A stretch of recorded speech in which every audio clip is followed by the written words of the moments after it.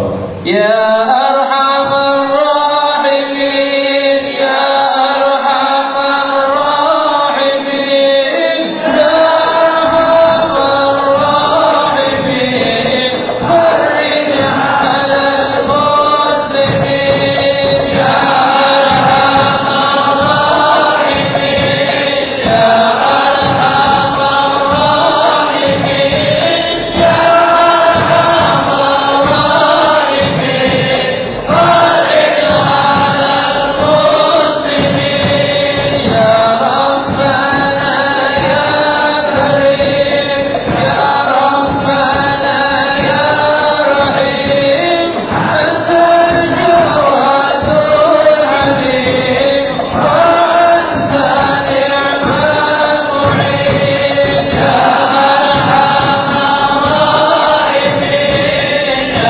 arhamar rahimin, ya arhamar rahimin, farij 'alal muslimin, wa laysa narju siwak, fadrik lillahi karam, kamalana wa lana, ya Rabbul ya Wahid, ya arhamar rahimin, ya arhamar rahimin, ya arhamar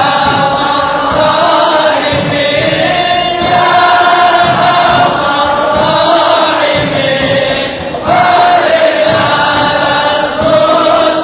muslimin, wa qulana rabbana biwaffa ya hasbana, ya jalwala wal ghina, wa ya qawiyyu ya matin, ya arhamar rahimin, ya arhamar rahimin, ya arhamar rahimin, farij 'alal muslimin, al-Qur'ani yukim, al-adna bayna sakin, al-huda tanwim, wa la nuti'ul ayn, ya arhamar rahimin, ya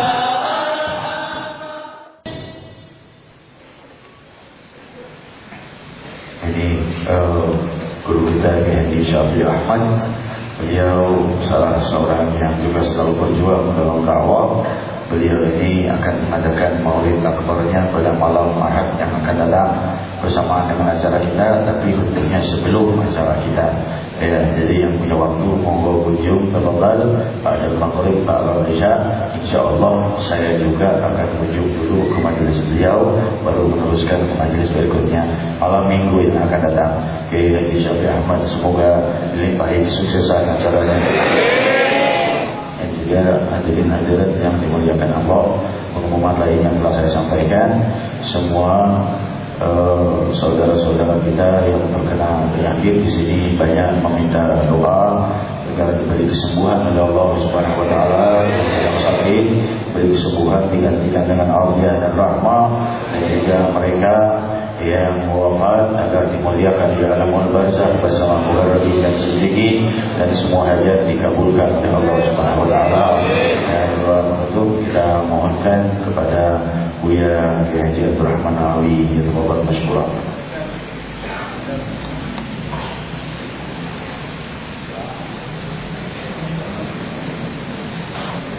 Bismillahirrahmanirrahim. Alhamdulillahirabbil alamin hamdan katsiran thayyiban mubarakan fihi hamdan yuwafi ni'amahu wa yukaffiru mazidahu wa sallallahu ala sayyidina Muhammad wa ala alihi adada kamalillahi wa kama yaliqu bil kamali.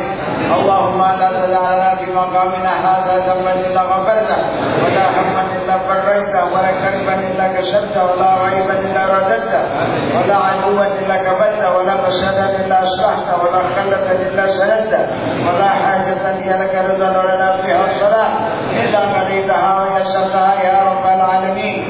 وصلى الله على سيدنا محمد وعلى آله وصحبه وسلم والحمد لله رب العالمين.